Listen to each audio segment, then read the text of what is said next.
Nagising ka na ba isang umaga na may paninikip sa iyong dibdib o bahagyang hirap sa paghinga? Naranasan ko ang pakiramdam na iyon nang may nakapangingilabot na kalinawan isang araw. 30 taon na ang nakalipas noong ako ay 53 taong gulang. Bilang isang doktor, libu-libo na ang aking nagamot. Ngunit ang sarili kong puso ay nagpapadala ng senyales ng panganib. Ngayon, ipinapangako ko sa inyo ito ilang maliliit na pagbabago sa inyong hapagkainan ay maaaring maprotektahan ang inyong mga daluyan ng dugo, ang inyong puso, at ang inyong mahalagang oras kasama ang inyong mga apo. Ako si Dr. Jose Santos, isang 85 taong gulang na espesyalista sa internal medicine sa loob ng halos 10 taon. Nasa klinika ako. Nakakasalamuha ang libu-libong pasyente at iniaalay ang aking sarili sa pagtulong sa kanila na makamit ang isang malusog na katandaan. Ngunit ang nais kong ibahagi sa inyo ay hindi lamang kaalamang medikal. Ito ay ang aking sariling kwento. 30 taon na ang nakalipas.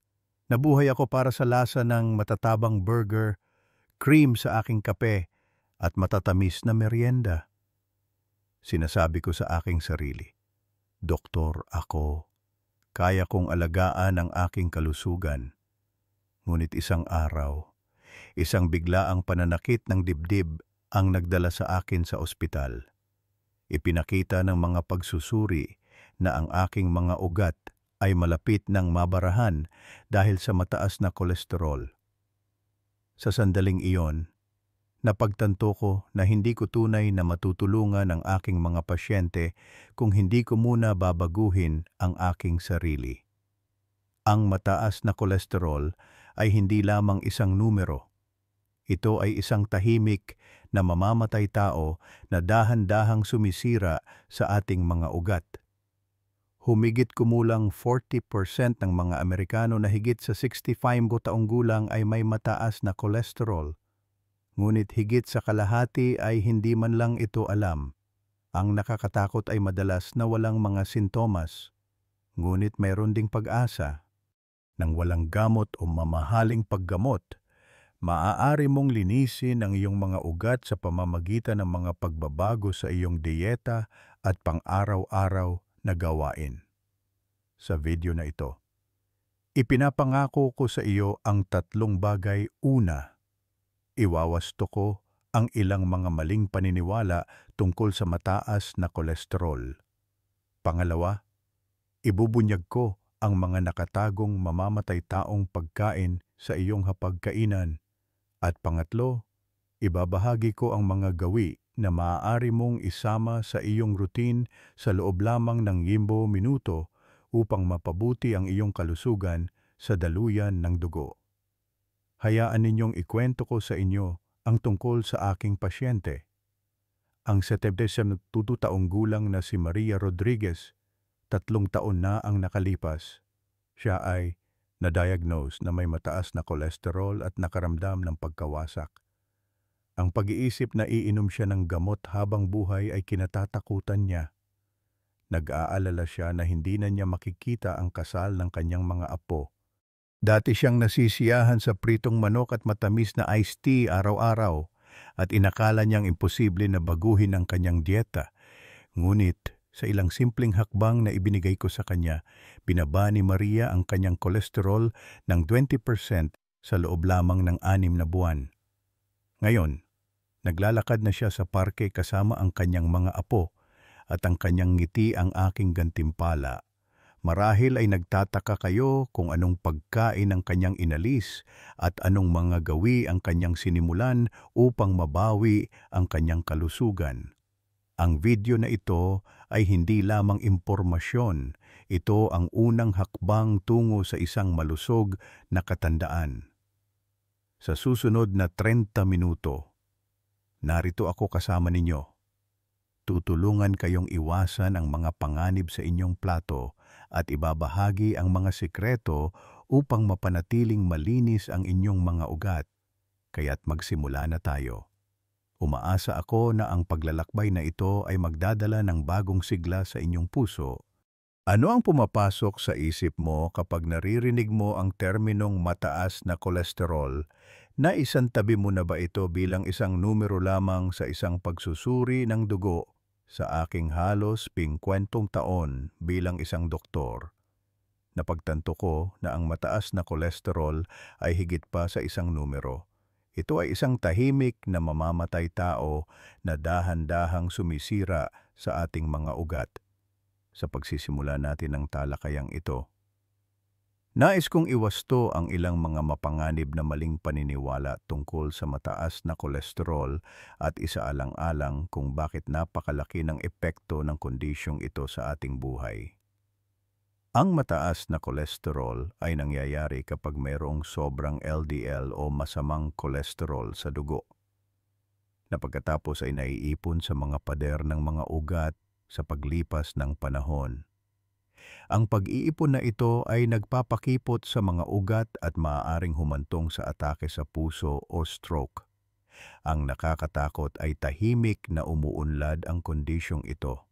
Ayon sa estatistika, 40% ng mga Amerikano na higit sa 65 taong gulang ay may mataas na kolesterol. Ngunit higit sa kalahati ay hindi ito alam. Ito ay dahil halos walang mga sintomas. Naaalala ko ang kwento ng aking pasyente, ang 68 taong gulang na si David Miller. Simpleng binanggit lamang ni David ang pakiramdam ng bahagyang paninikip sa kanyang dibdib. Ngunit ipinakita ng isang screening sa ospital na ang kanyang mga ugat ay 70% na barado. Dr. Santos, akala ko po lagi akong malusog, sabi niya, habang nangingilid ang luha sa kanyang mga mata. Maraming tao ang hindi nakakaunawa sa mataas na kolesterol. Ang pinakakaraniwang maling kuro-kuro ay okay lang na kumain ng matatabang pagkain. Ang ating mga ninuno ay kumain ng steak at patatas at namuhay ng malusog, sabi nila. Ngunit ang ating modernong dieta ay ganap na naiiba sa dieta ng ating mga ninuno. Noon, ang mga tao ay nagluluto sa bahay gamit ang mga sariwang sangkap. Ngunit ngayon, ang mga processed food, asukal, at trans fats ang pumupuno sa ating mga hapagkainan. Ang mga pagkaing ito ay dahan-dahan ngunit tiyak na sumisira sa ating mga ugat. Minsan din akong nasarapan sa cream sa aking kape at mga matatamis. Iniisip na okay lang iyon. Ngunit sa huli ay pinagsisihan ko ang aking kayabangan mula sa aking kama sa ospital. Ang isa pang malaking maling kuro-kuro ay ang mataas na kolesterol ay maaari lamang gamutin ng gamot. Ang mga gamot tulad ng statins ay nakakatulong na mapababa ang mga antas ng kolesterol. Ngunit kung hindi natin babaguhin ang mga pangunahing sanhi ang ating dieta at pamumuhay, ang mga ugat ay patuloy na masisira. Ang gamot ay tulad ng paggamit ng payong sa isang maulang araw. Maaari ka nitong protektahan mula sa ulan, ngunit hindi nito inaalis ang pinagmulan ng ulan. Ang aking pasyente, ang 70 taong gulang na si Betty Johnson, ay uminom ng statin sa loob ng 3 taon, ngunit halos hindi bumaba ang kanyang mga antas ng kolesterol.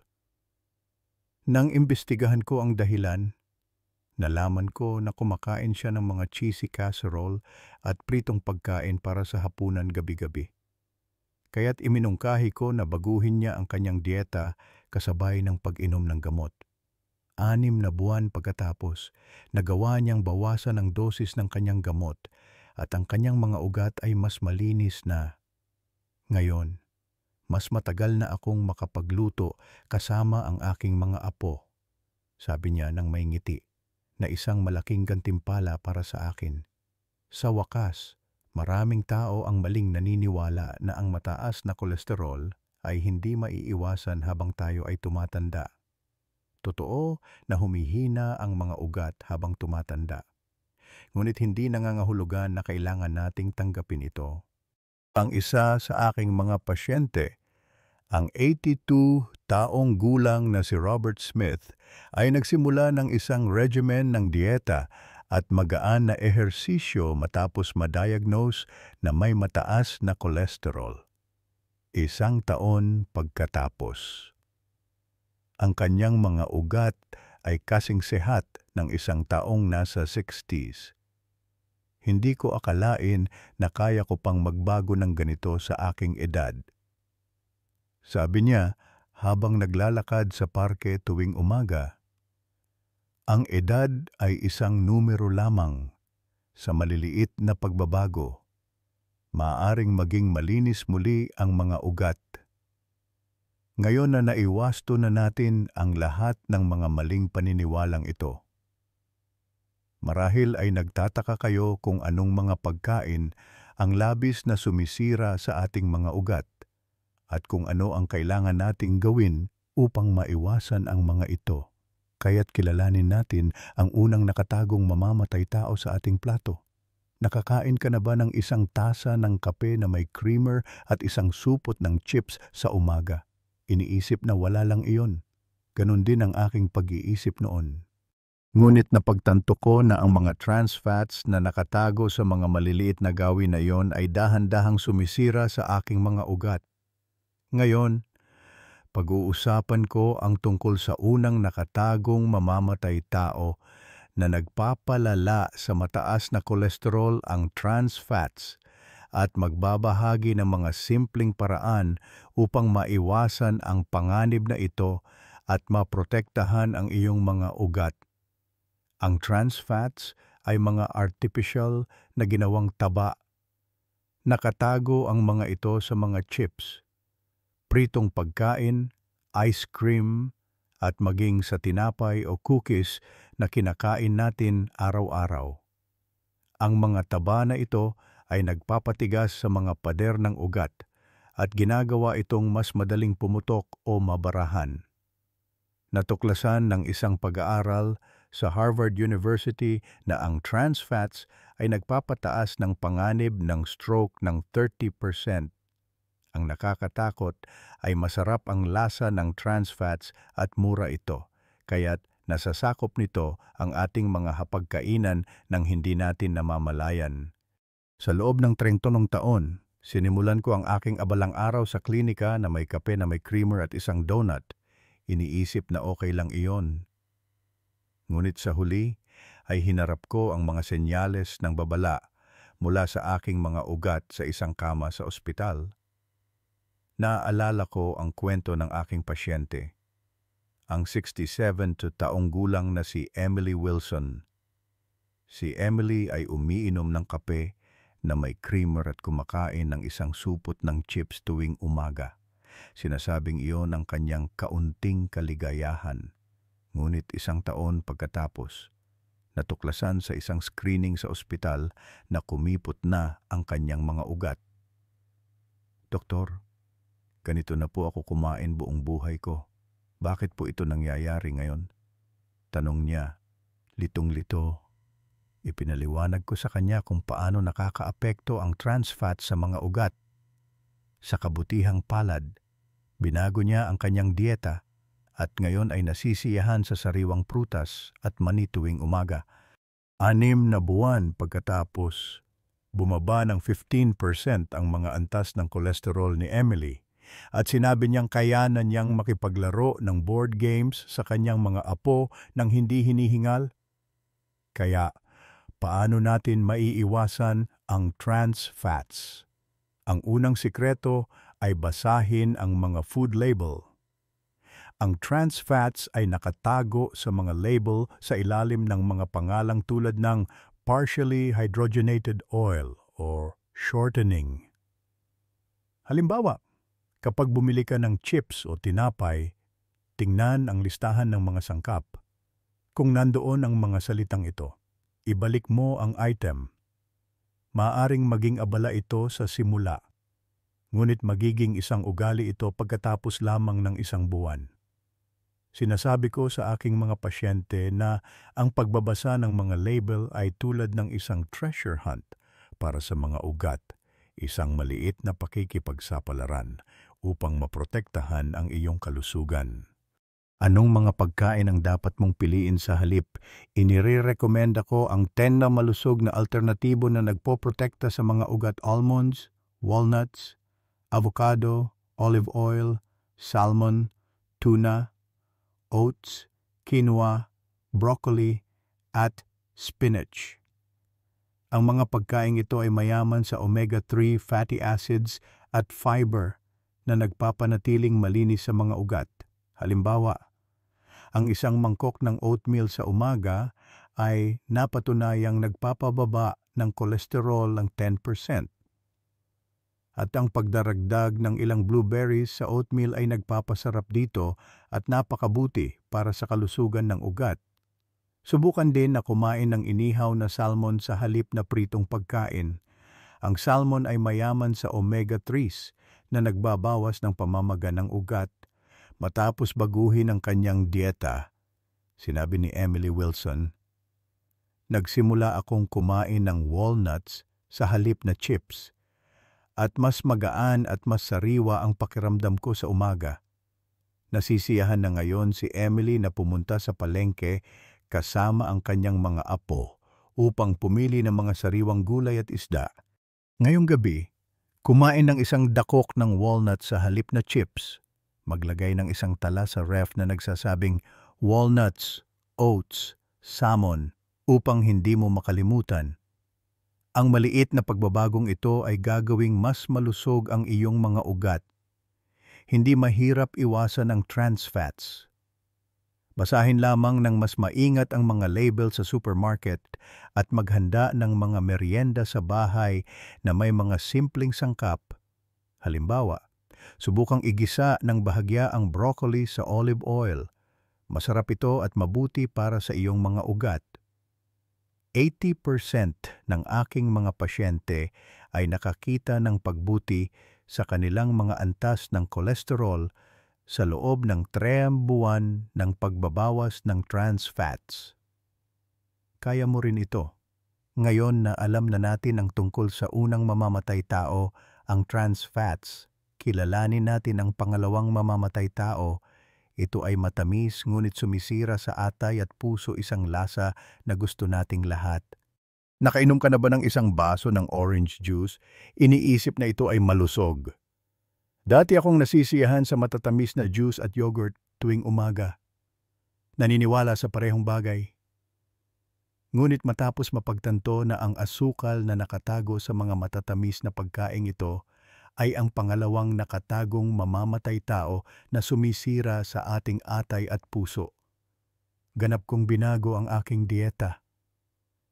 Ngayon, pag-uusapan ko ang tungkol sa mga panganib ng nakatagong asukal na nagpapalala sa mataas na kolesterol at magbabahagi ng mga simpleng sikreto upang maiwasan ito. Ang nakatagong asukal ay lihim na nakatago sa mga fruit juice, yogurt, granola bar, at maging sa mga salad dressing. Ang asukal na ito ay matamis sa bibig ngunit nagiging LDL, masamang kolesterol sa katawan at nagbabara sa mga ugat. Inirekomenda ng World Health Organization ang pang-araw-araw na pagkonsumo ng asukal na mas mababa sa 20 gramo. Ngunit ang isang baso lamang ng nabibiling orange juice ay madaling lumampas sa 30 gramo. Ang nakakatakot ay ang asukal na ito ay nakabalat kayo sa ilalim ng pangalan ng malusog na pagkain. Sa loob ng 30 taon, araw-araw akong uminom ng fruit juice. Iniisip na puno ito ng bitamina. Ngunit nagulat ako nang makita ko ang aking mga antas ng kolesterol sa ospital. Doon ko napagtanto na kailangan kong malaman ang panganib na nakatago sa likod ng katamisan. Naalala ko ang kwento ng aking pasyente, ang 70 taong gulang na si Linda Brown. Si Linda ay kumakain ng low-fat yogurt araw-araw. Naniniwala na ito ay mabuti para sa kanyang kalusugan. Ngunit 1 taon pagkatapos, Tumaas pa ang kanyang mga antas ng kolesterol. Doktor, kumain po ako ng low-fat yogurt. Bakit po ito nangyayari? Tanong niya, naguguluhan. Nang tingnan namin ng sama-sama ang label ng yogurt, puno ito ng mga nakatagong asukal tulad ng maltose at nectar. Nadismaya si Linda. Ngunit ngumiti ako at sinabi, Linda, mula ngayon, gumawa tayo ng tunay na malusog na mga pagpili. 3 buwan pagkatapos, binaba ni Linda ang kanyang mga antas ng kolesterol ng 15% at sinabing, ngayon, mas masaya nang magluto kasama ang aking mga apo. Nang may ngiti, ang mga nakatagong asukal ay mga matalinong nakabalat kayong sangkap. Ang mga nagtatapos sa ose tulad ng glucose, fructose, at maltose ay lahat asukal. Maging ang mga salitang natural fruit juice at honey ay madalas na ibang pangalan lamang para sa asukal. Ang mga tunay na produktong mababa sa asukal ay malinaw na isasaad ang 0G sugar o unsweetened sa label. Halimbawa, kapag bumili ka ng yogurt, piliin ang unsweetened plain yogurt. Maaaring matabang ito sa simula, ngunit ang pagdaragdag ng ilang sariwang blueberries o strawberries ay nagdaragdag ng natural na tamis. Sinasabi ko sa aking mga pasyente na ang pagbabasa ng label ng mga sangkap ay ang unang hakbang upang maprotektahan ang iyong mga ugat. Simulan mong gawing ugali ang pagtingin sa label sa supermarket mula ngayon. Kaya anong mga pagkain ang maaari nating ipalit sa nakatagong asukal? Inirerekomenda ko ang mga simple at masarap na alternatibo. Magdagdag ng sariwang prutas sa unsweetened plain yogurt sa halip na biniling salad dressing. Gumawa ng sarili mo gamit ang olive oil at lemon juice. Sa halip na juice, maglagay ng isang hiwa ng lemon o mga hiwa ng pipino sa isang baso ng tubig upang makalikha ng isang nakakapreskong inumin. Gayun din, ang isang dakok ng almonds o walnuts ay isang magandang merienda. Ang mga pagkaing ito ay mayaman sa fiber at mabuting taba na nagpoprotekta sa mga ugat. Ipinapakita ng mga pag-aral na ang pagbabawas ng pagkonsumo ng asukal at pagdaragdag ng pagkonsumo ng fiber ay maaaring magpababa ng mga antas ng kolesterol ng 14 hanggang 15%. Matapos baguhin ang kanyang dieta, sinabi ni Linda Brown, nagpalit ako sa lemon water sa halip na juice at mas magaan at mas komportable ang pakiramdam ko. Nasisiyahan na ngayon si Linda na pumunta sa palengke kasama ang kanyang mga apo upang pumili ng mga sariwang gulay at prutas isang araw. Dinalhan niya ako ng isang gawang bahay na blueberry yogurt at sinabing, Doktor, subukan niyo po ito. Na may isang mainit na ngiti na naaalala ko pa rin. Ngayong gabi, maglagay ng isang hiwa ng lemon sa isang baso ng tubig sa halip na juice. Maglagay ng isang tala sa ref na nagsasabing unsweetened yogurt lemon water upang hindi mo makalimutan. Ang pag-iwas sa nakatagong asukal ay mas madali kaysa sa iniisip mo. Basahin ng maingat ang mga label at maghanda ng pagkain sa bahay na may mga simpleng sangkap. Halimbawa, i-blend ang isang hiwa ng saging na may unsweetened yogurt sa isang blender sa umaga upang makalikha ng isang smoothie. Masarap ito at magpapasalamat ang iyong mga ugat. 75% ng aking mga pasyente ay nakakita ng pinabuting resulta sa pagsusuri ng dugo sa loob ng 3 buwan ng pagbabawas ng kanilang pagkonsumo ng asukal. Simulan ang maliit na pagbabagong ito ngayon. Ngayon na alam na natin ang tungkol sa pangalawang mamamatay tao, kilalanin natin ang pangatlong mamamatay tao. Ito ay isang pagkain na hindi natin maiiwan sa ating hapagkainan, ngunit unti-unting kumakain sa ating buhay. Nakaupo ka na ba sa paligid ng mesa kasama ang iyong pamilya sa katapusan ng linggo? Nag-iihaw ng bacon at iniisip na ito ang pinakamagandang bahagi ng buhay. Dati akong nasisiyahan sa matatabang karne at tinapay na pinahiran ng mantikilya. Naniniwala sa parehong bagay. Ngunit matapos mapagtanto na ang taba ng hayop, lalo na ang saturated fat, ay ang pangatlong nakatagong mamamatay tao na sumisira sa ating mga ugat. Ganap kong binago ang aking dieta. Ngayon, nais kong pag-usapan ang tungkol sa mga panganib ng taba ng hayop na nagpapalala sa mataas na kolesterol at magbahagi ng mga malusog na alternatibo dito sa iyo. Ang taba ng hayop ay matatagpuan sa mga pagkain tulad ng bacon, ribs, mantikilya at keso. Sa particular, ang saturated fat ay nagdudulot ng pamamaga ng endothelium ng mga ugat na humahantong sa arteriosclerosis, isang kondisyon kung saan tumitigas at kumikipot ang mga ugat.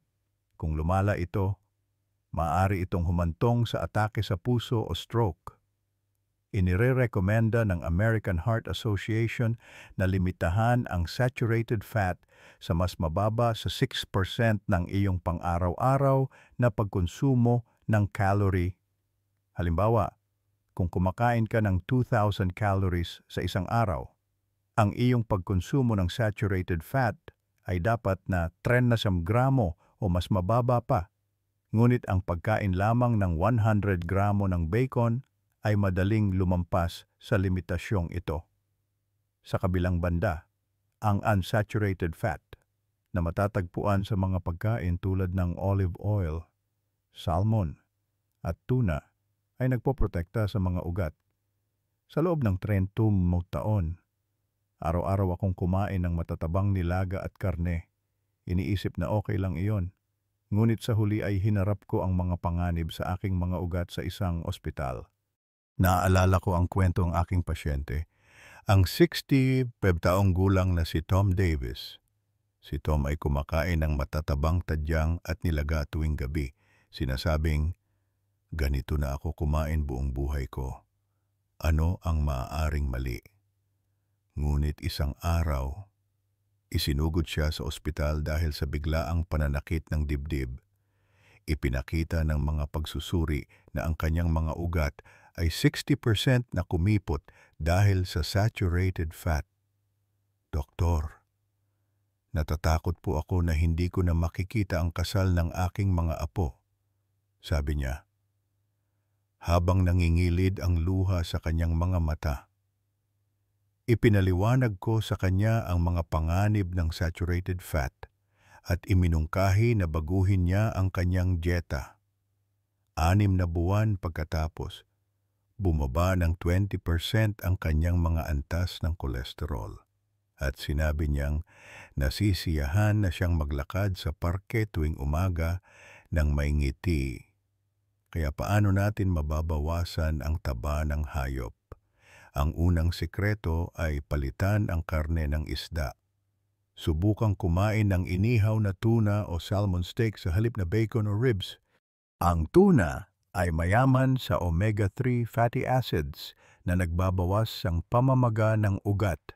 Ang paglalagay ng inihaw na tuna, isang sikat na pagkain sa North America, sa mesa ay maaring maging masarap at malusog. Ang pangalawa ay gumamit ng olive oil sa halip na mantikilya o mantika. Halimbawa, ang bahagyang pagbuhos ng olive oil sa mga gulay sa halip na mantikilya ay maaaring magpasarap sa lasa at maprotektahan ang iyong mga ugat. Ang pangatlo ay bawasan ang mga produktong gatas tulad ng keso at cream at kumain ng tofu at mani bilang merienda sa halip.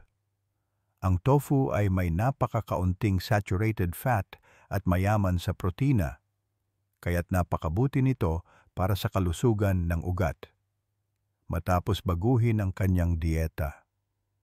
Sinabi ni Tom Davis, nagsimula akong kumain ng salmon sa halip na ribs at mas magaan at mas komportable ang pakiramdam ko. Nasisiyahan na ngayon si Tom na pumunta sa palengke kasama ang kanyang mga apo upang pumili ng mga sariwang isda at gulay. Isang araw, dinalhan niya ako ng gawang bahay na inihaw na tuna at sinabing, "Doktor, subukan niyo po ito," na may isang mainit na ngiti na naaalala ko pa rin. Sa linggong ito, subukang kumain ng isang hiwa ng salmon sa halip na bacon. Maglagay ng isang tala sa ref na nagsasabing, "Tuna, olive oil, tofu," upang hindi mo makalimutan. Ang pagbabawas ng taba ng hayop ay hindi mahirap. Madali tayong makakagawa ng masasarap na pagkain na may mga sangkap na pamilyar sa ating hapagkainan. Halimbawa, subukang igisa ng bahagya ang tofu at spinach sa olive oil para sa hapunan. Masarap ito at magpapasalamat ang iyong mga ugat.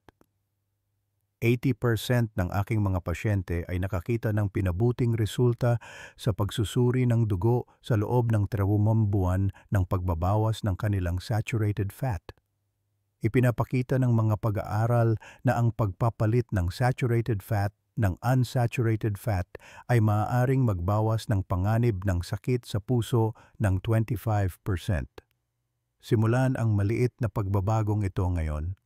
Ngayon na alam na natin ang tungkol sa 3 nakatagong mamamatay tao trans fats, nakatagong asukal, at taba ng hayop na nagpapalala sa mataas na kolesterol. Marahil ay mayroon kayong ilang mga katanungan. Talaga bang hindi kailangan ang gamot?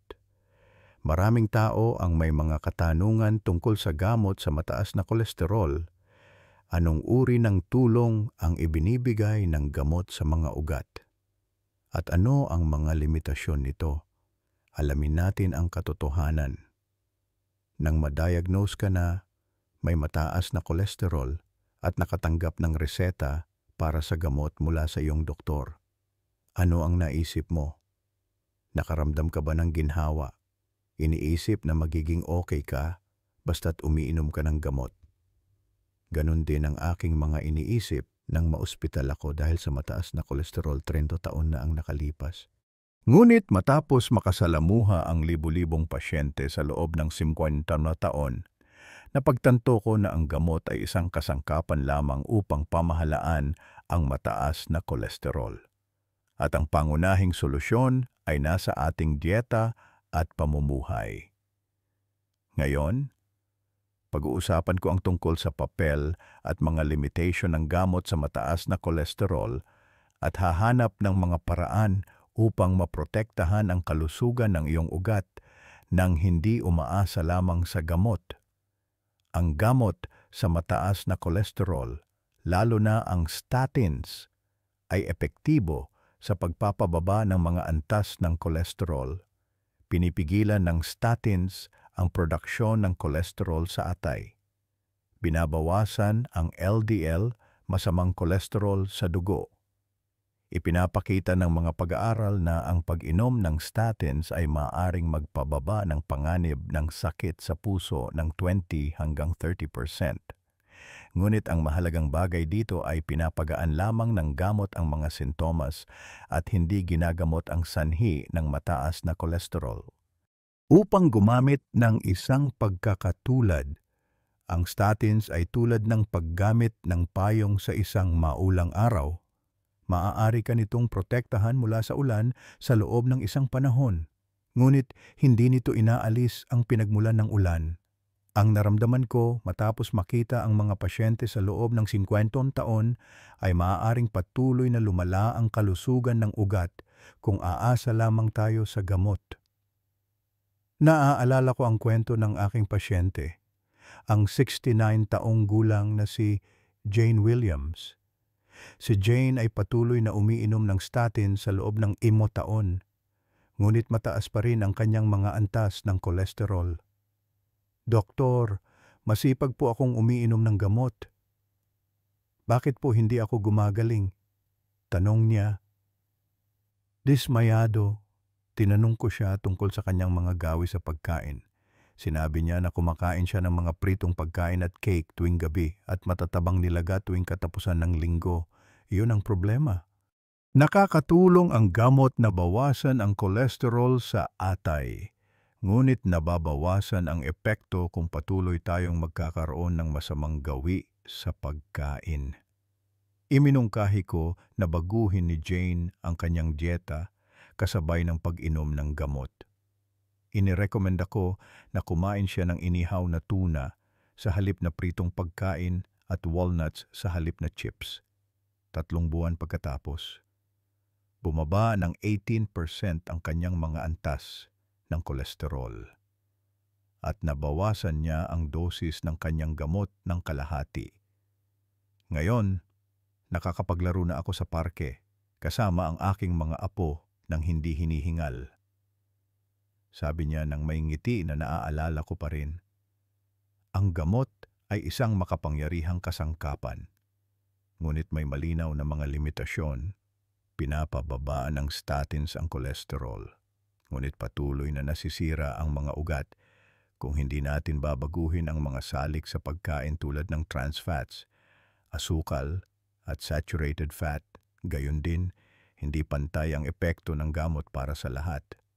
Ang ilan sa mga pasyente na nakilala ko ay hindi nakakita ng malaking pagbuti sa kanilang mga antas ng kolesterol kahit na umiinom ng statins. Ang dahilan ay simple maaari lamang bawasan ng gamot ang kolesterol na ginawa sa loob ng katawan. At may mga limitasyon ito pagdating sa kolesterol na nagmumula sa pagkaing kinakain natin. Kaya't lagi kong sinasabi sa aking mga pasyente, ang gamot ay katulong mo lamang. Ang iyong dieta ang pangunahing tauhan. Ngunit narito ang isang bagay na nais kong bigyang diin, hindi mo dapat bawasan o itigil ang pag-inom ng gamot nang hindi kumukonsulta sa iyong doktor. Ang gamot sa mataas na kolesterol ay dapat inumin ng ligtas ayon sa mga tagubilin ng iyong doktor. Si Jane Williams ay kumonsulta rin sa kanyang doktor bago bawasan ang kanyang gamot at dahan-dahang nagpatuloy. Ang pagbabawas ng gamot ay isang mahalagang proseso na dapat pagpasyahan kasama ng iyong doktor matapos maging matatag ang iyong mga gawi sa pagkain at pamumuhay. Sinasabi ko sa aking mga pasyente na ang gamot ay isang kaibigan na tumutulong sa iyong kalusugan, ngunit nasa iyong pagpili kung paano pamumunuan ng maayos ang kaibigang iyon. Ang pagbabago ni Jane Williams ay imposible sa gamot lamang. Kumakain siya ng oatmeal tuwing umaga at mga pagkaing batay sa isda at gulay sa gabi habang binabago ang kanyang dieta. Bilang resulta, naging mas malinis ang kanyang mga ugat at nabawasan ang kanyang pag-asa sa gamot. Simulan ang paggawa ng maliliit na pagbabago sa iyong hapagkainan mula ngayon. Halimbawa, subukang kumain ng isang hiwa ng salmon sa halip na pritong pagkain para sa hapunan. Ang maliit na pagpipiliang ito ay magiging isang mahusay na unang hakbang tungo sa kalusugan ng ugat. Ngayon na alam na natin ang papel at mga limitasyon ng gamot, marahil ay meron kayong isa pang tanong. Mayroon bang anumang mga side effects sa pag-inom ng gamot? Maraming tao ang nag-aalala tungkol sa mga side effect ng statins. Anong uri ng epekto ang maaaring magkaroon ng gamot sa ating mga katawan? At ano ang mga paraan upang maprotektahan ang ating kalusugan habang binabawasan ang mga side effect na iyon kapag nagsimula kang uminom ng gamot sa mataas na kolesterol? Nakaramdam ka na ba ng kabigatan o paninigas ng mga kalamnan? Matapos makilala ang mga pasyente sa loob ng 50 taon, napagtanto ko na ang gamot ay isang malaking tulong, ngunit kung minsan ay maaring magdulot ng discomfort. Ngayon, nais kong pag-usapan ang tungkol sa mga side effect ng gamot sa mataas na kolesterol at kung paano lumikha ng napapanatiling kalusugan habang binabawasan ang mga side effect na iyon. Hahanapin ko ang mga paraan upang maprotektahan ang iyong mga ugat sa ating dieta at pang-araw-araw na buhay nang hindi lamang umaasa sa gamot. Ang statins ay mabisang gamot para sa pamamahala ng mataas na kolesterol.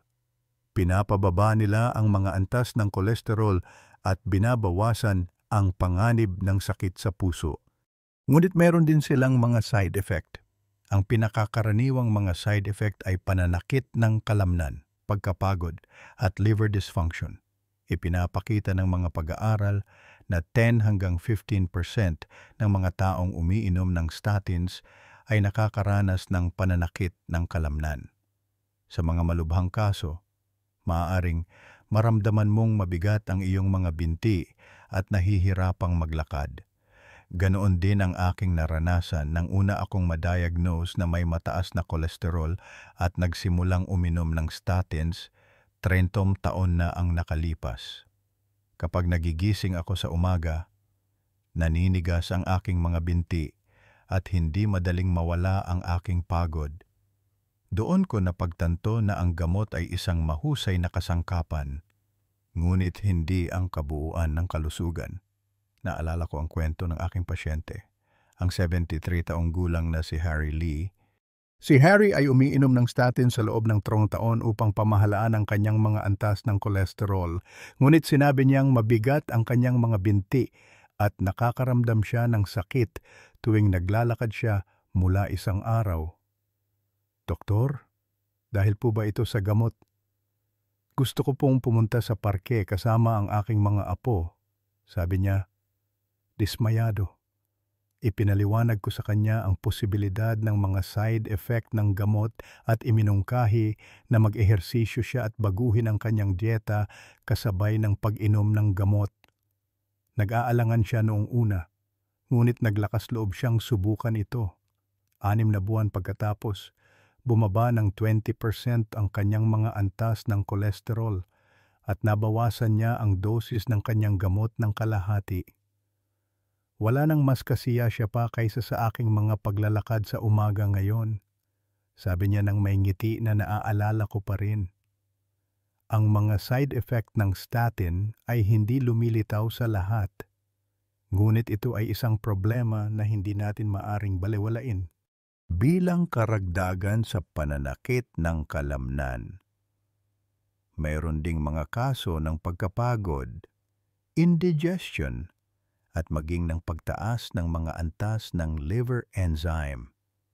Ngunit huwag mag-alala, may mga paraan upang bawasan ang mga side effect at pataasin ang pagiging epektibo ng gamot na isang napapanatiling pamumuhay.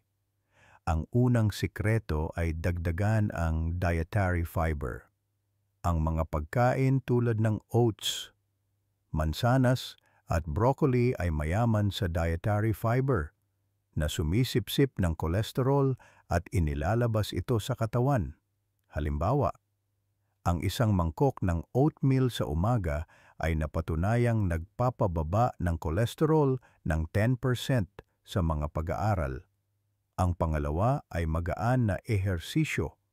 Ang paglalakad lamang sa paligid ng kapitbahayan sa loob ng 10 minuto o pag-akyat ng hagdan araw-araw ay naglilinis ng mga ugat at binabawasan ang bigat ng gamot. Ang pangatlo ay uminom ng sapat na tubig. Nakakatulong ang tubig na ilabas ang mga lason sa katawan at pinapagaan ang mga side effect ng gamot. Si Harry Lee ay binabago ang kanyang pamumuhay.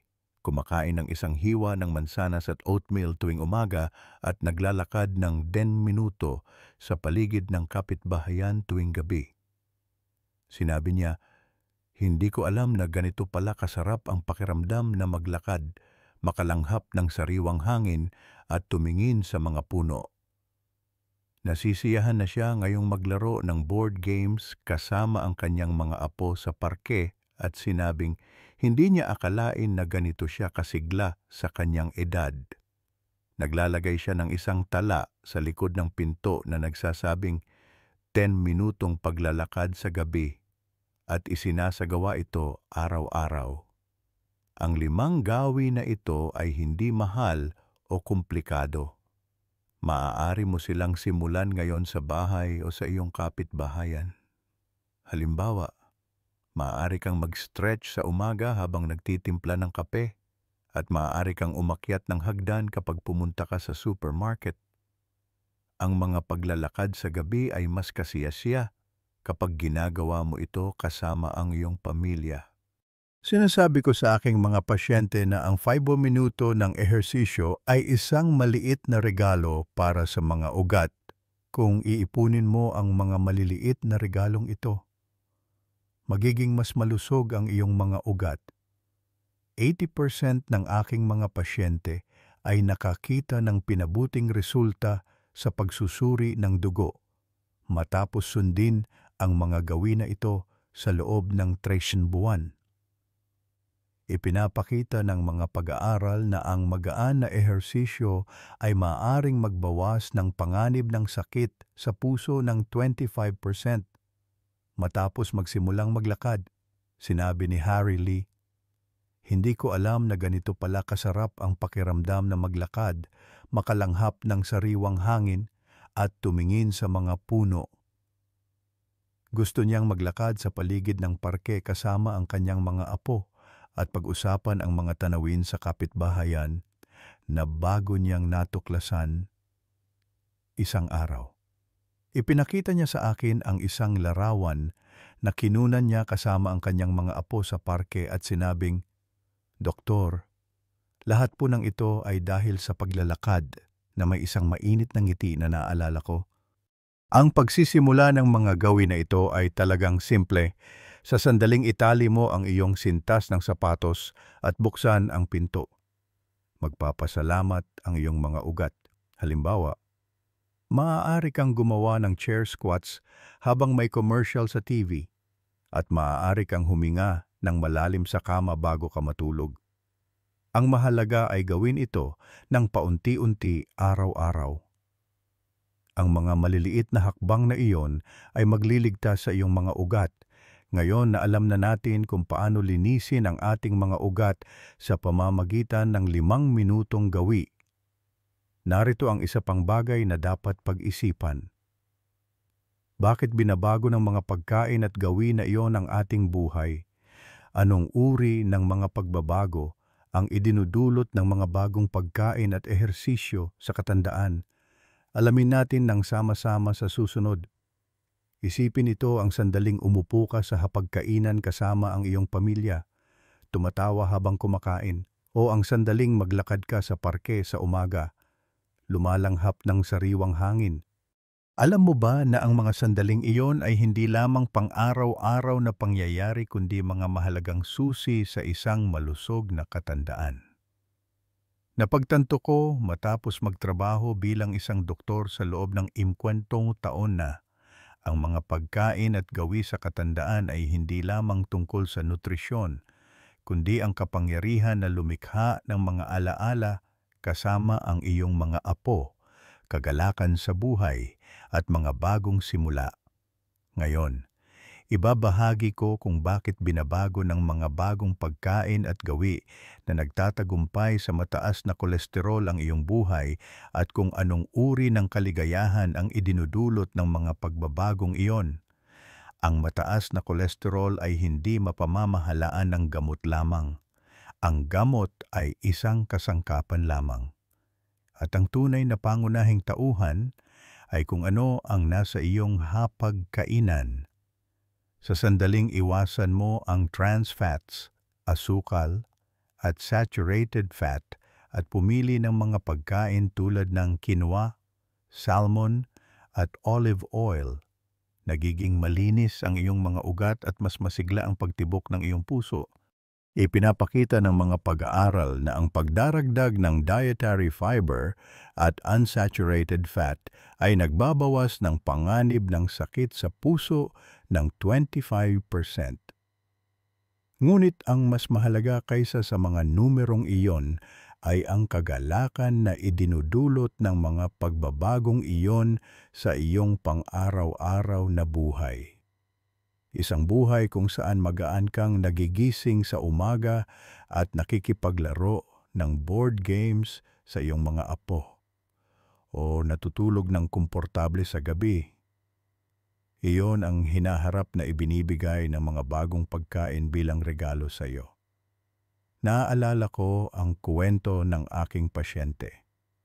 Ang 75 taong gulang na si Sarah Johnson, napabuntong hininga si Sarah. Sinasabing umiinom siya ng gamot para sa mataas na kolesterol. 2 taon na ang nakalipas at wala siyang magawa tungkol dito dahil tumatanda na siya. Ngunit sinabi ko sa kanya na maaari siyang gumawa ng malaking pagbabago sa pamamagitan ng maliliit na pagbabago at iminungkahi na baguhin niya ang kanyang dieta at ehersisyo. Nagsimula siyang kumain ng oatmeal tuwing umaga at naghahanda ng mga quinoa salad at salmon sa gabi. At nagsimula siyang maglakad ng 10 minuto sa paligid ng kapitbahayan araw-araw. Noong una, nag-aalinlangan siya. Sinasabing, ano ang silbi nito? Ngunit 6 na buwan pagkatapos, bumaba ng 20% ang kanyang mga antas ng kolesterol. At 1 taon pagkatapos, itinigil na niya ang pag-inom ng gamot. Ang pinaka hindi malilimutang sandali ay ang kanyang mga luha ng kagalakan na nagsasabing, Doktor, araw-araw na po akong nakikipaglaro ng board games sa aking mga apo. Hindi na ako maaaring maging mas masaya pa. Ang pagbabago ni Sarah Johnson ay hindi lamang isang simpleng numero. Naglalakad siya kasama ang kanyang mga apo sa parke, tumatawa tuwing umaga, at nagbabahagi ng mga kwento sa kanyang pamilya habang kumakain ng magagaan na pagkain sa gabi. Ang mga salita ni Sarah, pakiramdam ko ay nakahanap ako ng bagong buhay sa edad kong ito, ay nagpakita na ang mga bagong pagkain at gawi ay hindi lamang tungkol sa paglilinis ng mga ugat. Ito ay tungkol sa paglikha ng isang buhay kung saan mapapanood mo ang mga graduation ng iyong mga apo at tumawa habang nakikipagtsismisan sa iyong mga kaibigan sa kapitbahayan sa mahabang panahon. Hindi ba't pinapangarap mo ang ganoong uri ng kaligayahan?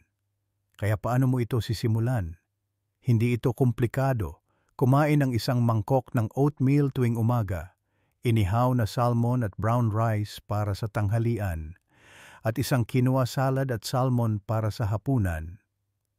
At damhin ang simoy ng hangin habang naglalakad ka sa paligid ng kapitbahayan sa loob ng 10 minuto araw-araw. Kung iipunin mo ang mga maliliit na pagbabagong iyon, magiging mas malinis ang iyong mga ugat at magiging mas mayaman ang iyong buhay. Sinasabi ko sa aking mga pasyente na ang mga pagpipili ang ginagawa mo sa hapagkainan ay tulad ng brush na gumuguhit sa iyong hinaharap. Gamitin ang brush na yon upang magpinta ng isang malusog at masayang larawan. Si Sarah Johnson ngayon ay sinisimulan ang kanyang araw tuwing umaga sa pamamagitan ng pagtingin sa memo na nagsasabing, oatmeal, salmon, lakad na nakadikit sa ref. Naaalala ko pa rin ang kanyang mainit na ngiti nang dalhin niya sa akin ang 1 quinoa salad na ginawa niya kasama ang kanyang mga apo isang araw.